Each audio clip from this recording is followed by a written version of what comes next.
Element 26. Energy and material efficient synthesis and processing.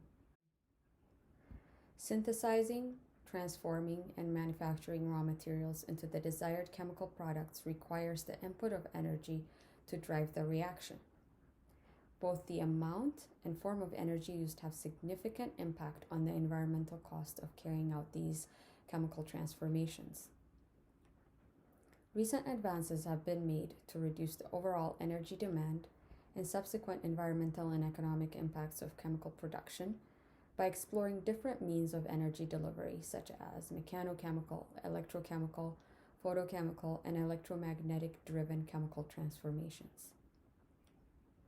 In addition to the transformation of raw materials to products, retrieving the products after the reactions requires separations techniques such as purification, isolation, cleaning, and separations of complex mixtures, including the separation of water, which can all be extremely energy and material intensive.